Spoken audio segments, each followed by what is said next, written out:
Command banned his Frankenstein bomber until he dogfought 17 Zeros solo. June 16, 1943, 25,000 feet above the Solomon Islands. Captain Jay Zeamer gripped the control yoke of a B-17 bomber that wasn't supposed to exist. The cockpit temperature hovered at 40 below zero. The heater was dead. The engines screamed and rattled like they were trying to shake themselves apart. Through the scratched plexiglass, he could see the jagged green mountains of Bougainville rising from the Pacific like the teeth of some ancient predator.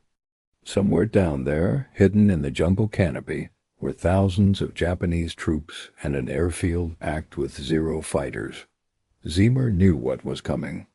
He knew that the moment those radar stations picked up his lone bomber, every pilot on that island would scramble to kill him. Before we continue, if you're enjoying this story of defiance and ingenuity, hit that like button and subscribe so you never miss another tale of courage from the Second World War. Drop a comment and let us know where you're watching from, whether you're in Tokyo, Texas, or somewhere in between. Your support keeps these stories alive. The plane Zeamer was flying had a serial number, 412666, but to the men of the 43rd Bomb Group, it was known simply as Old 666.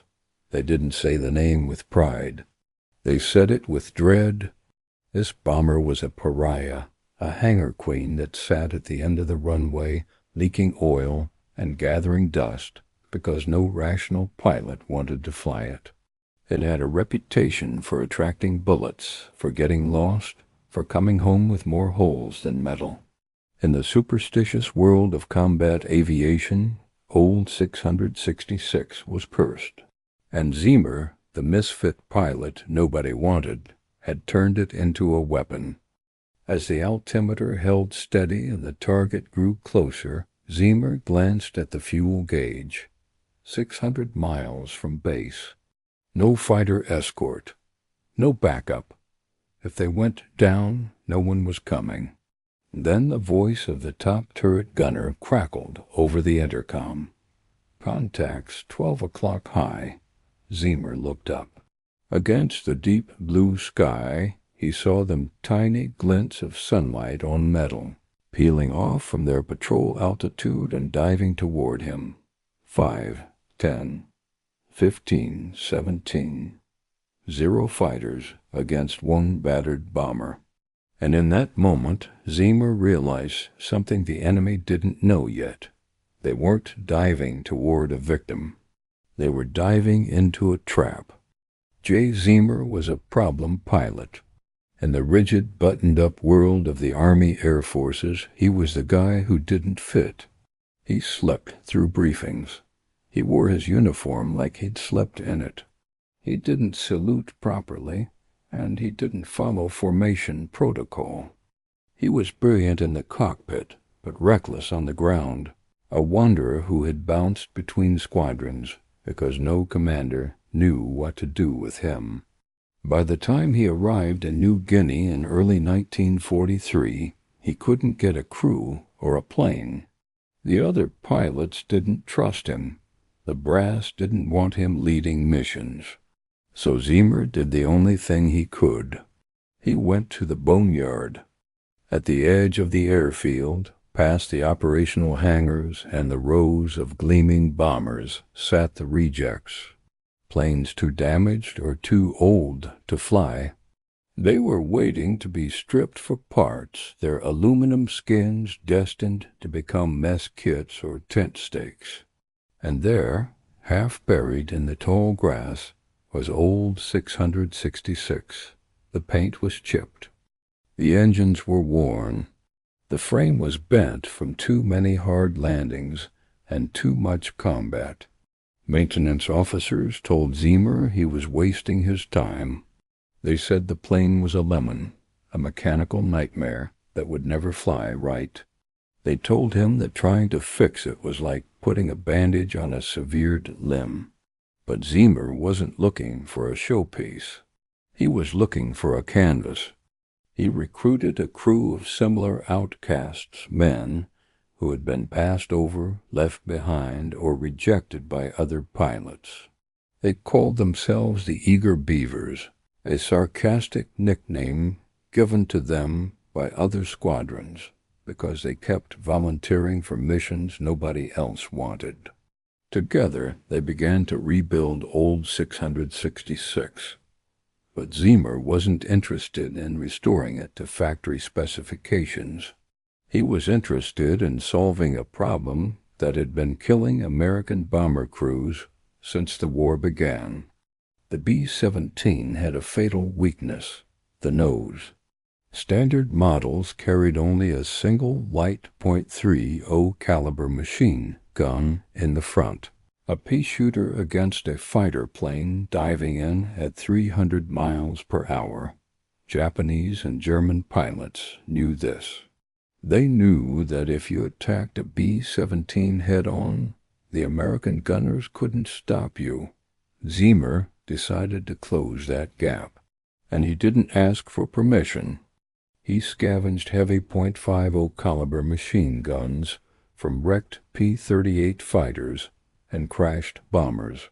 He hauled them back to old 666 and started cutting holes in the aluminum skin. He mounted twin .50 calibers in the waist windows, replacing the single guns. He added extra guns in the radio room so the operator could shoot while sending messages.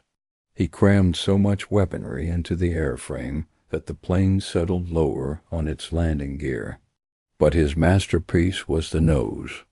Zeamer mounted a fixed .50 caliber machine gun directly to the floor of the cockpit, right between his feet.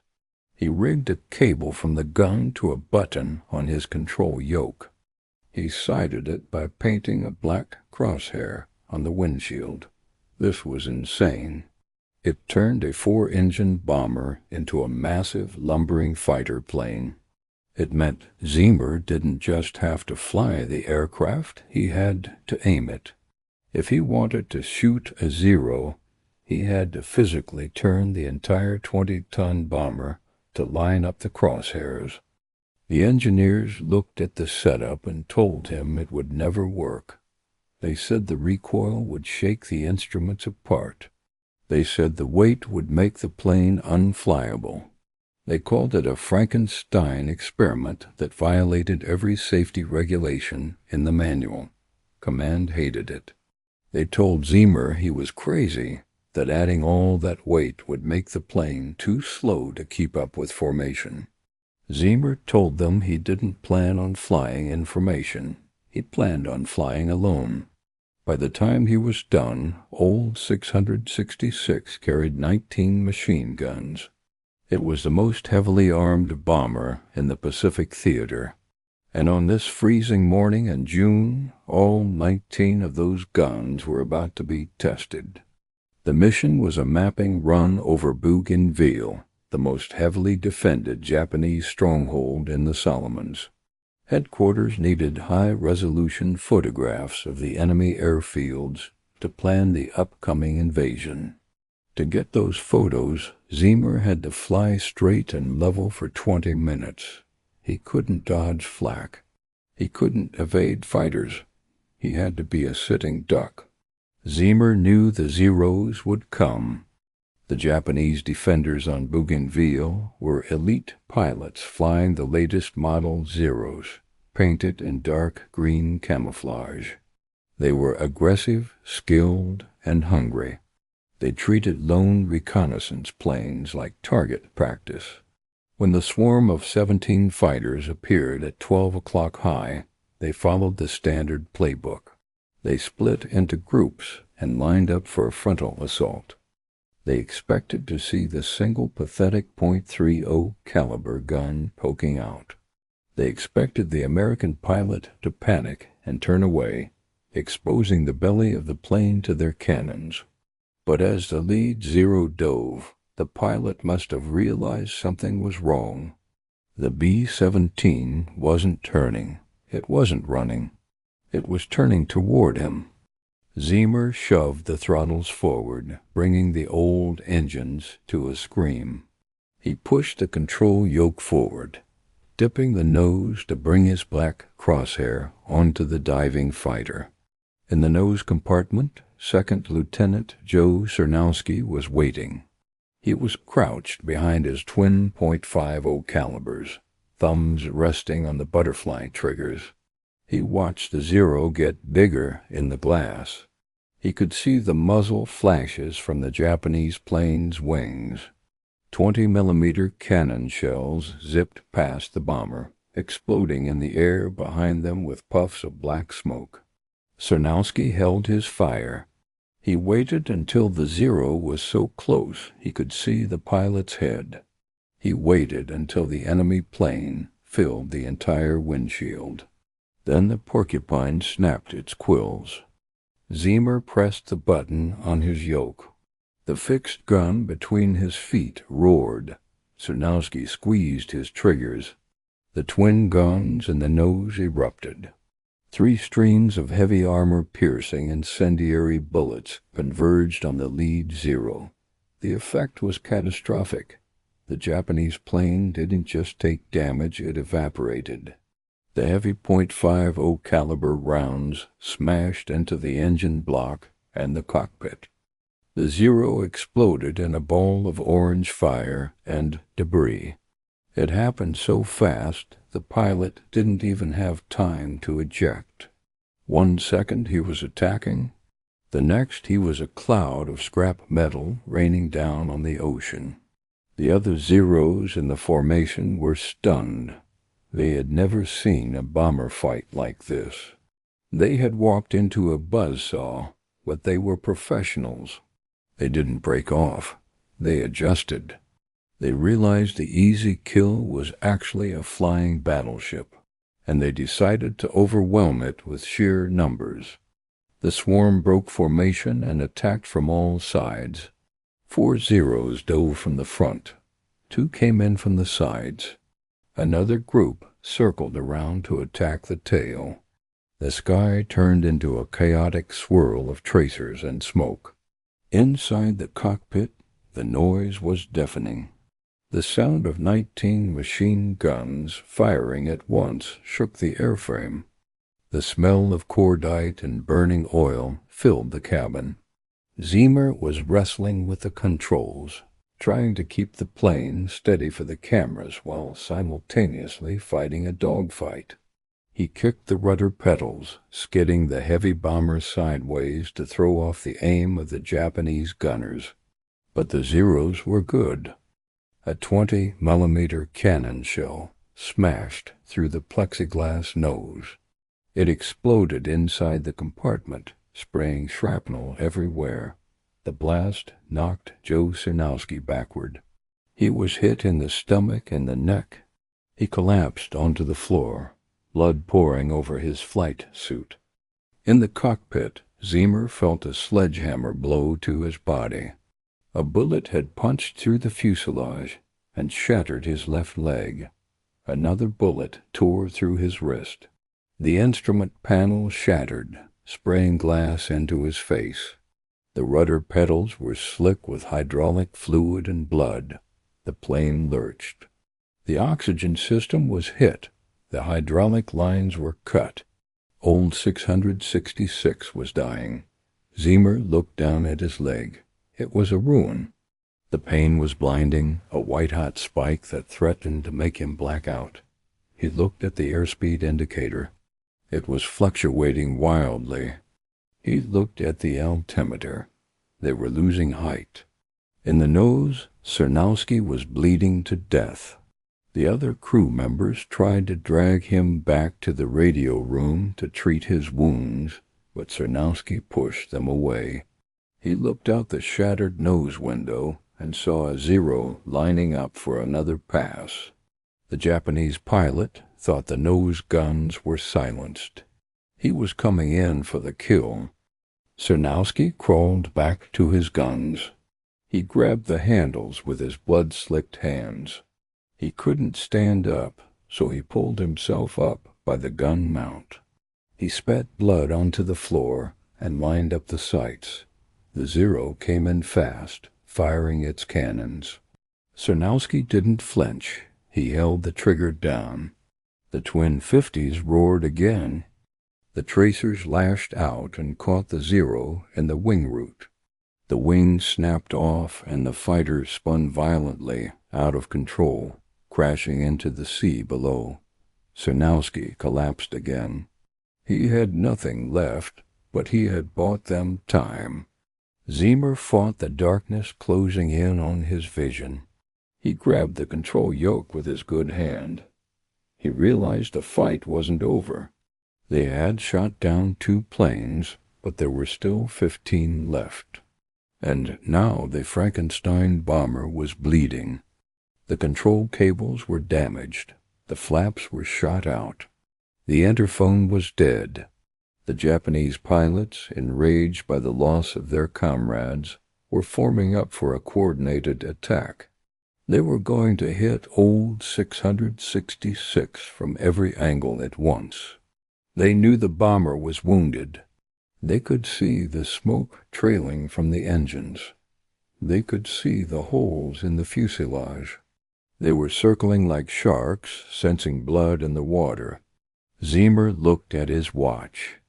The mapping run had only just begun. They still had 15 minutes of straight and level flying to do before they got the photos. If he turned back now, the mission was a failure. If he turned back now, Sarnowski's sacrifice meant nothing. He gritted his teeth against the pain. He pushed the throttles forward again. He wasn't going to turn back. He was going to fly the mission. He was going to take the photos. And if the entire Japanese Air Force wanted to stop him, they were going to have to chew through every inch of aluminum and steel on old 666 to do it. The Zeros couldn't believe it.